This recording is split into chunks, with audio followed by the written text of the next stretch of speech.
My name is Christine Peacock. I was born in Mareeba in 1951. My mother is an Ira woman, which is the Eastern Islands of the Torres Strait. She came to the mainland during the Second World War, which is why I was born in Mareeba. My father's from Kuril, which is in Wiradjuri country, but his ancestry, as far as we know, is English and Irish. I was educated in Redcliffe, just north of here, and what I do with my life is I was first in performing arts and then I moved over to audiovisual recording. Well, I was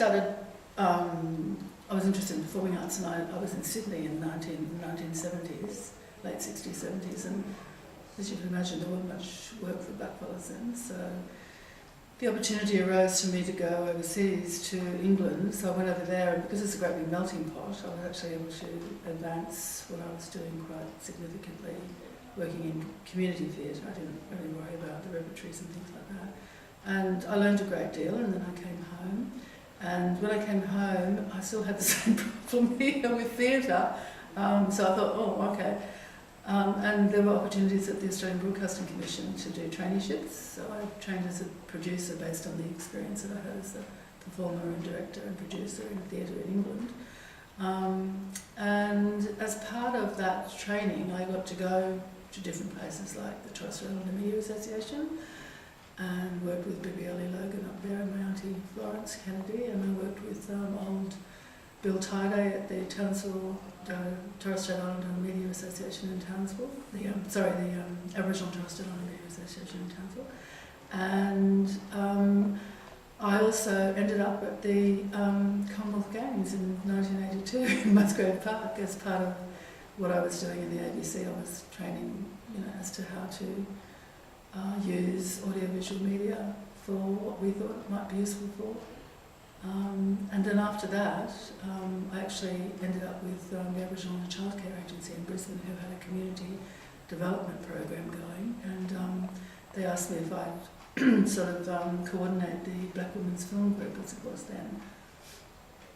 And then we turned it into Murray Image Community Video and Film Service, and then Unique Up Productions, which is a media arts organisation, which we still have running today, and we also do the Colour Arts Festival with that, which is a media arts event that we do during NAIDOC and with Black History Month. It ranges from being quite big to very, very minuscule, depending on money and everything. But going back to the ABC, that gave me the grounds, for being able to use audiovisual media. And then ending up in the park in 1982 was extremely significant to me, because I'd never really been able to connect with black politics as a child, because like many people, we had been very assimilated. The integration policies at that time were very strong, and people were expected to be and behave in a certain way, and if you didn't, there was a price to pay. And that price a lot of times was that children were taken away from you and stuff like that. So that did happen in my mother's family, and I suppose in her wisdom she probably thought that she didn't want that to happen again. So like a lot of people, we stayed clear of black politics as such, even though my father was very political. He understood the different political systems in the world, like communism and socialism, and he was a Labour Party supporter. He went on strike for things and stuff like that, but we never talked about black politics around the table, which is a great disadvantage to black children growing up in this country. But you can't.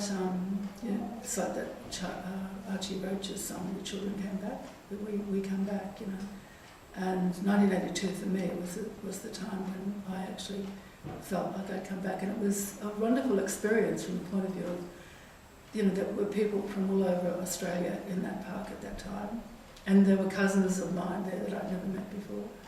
I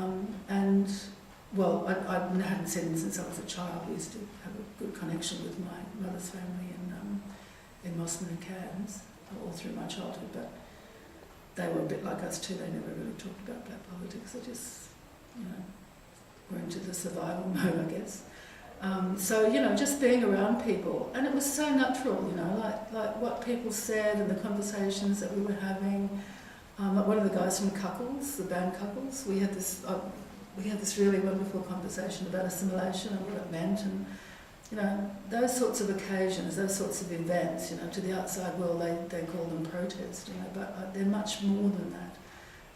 You know, the gathering of us together for the purpose of, you know, standing up for your rights, or you know, just gathering in general is a tradition for us in any case, and the exchange that happens is really significant, you know. And Ross Watson in particular was, you know, doing things in the park that, you know, you could actually walk up to notice boards and read bits of Black Nation, and there were, you know, the strongest black women talking. And I was lucky enough at that time to have access to cameras, which I bought because I had money in my pocket. I'd been working, and I also had access to audio recording material, equipment. So I recorded these people, you know, and I took photos of lots of people and photos at the protests and things like that. And I suppose I was just like a groupie, really,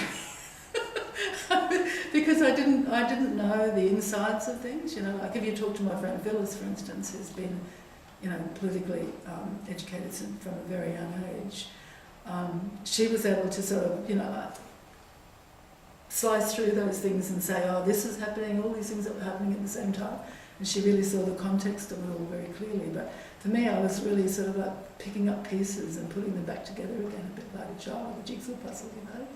But very privileged, you know, at the same time to be in that. Like, I think that you could say that there was a great deal of solidarity, you know, because there was so much happening against Aboriginal people. Not that there isn't any more. It's just latent.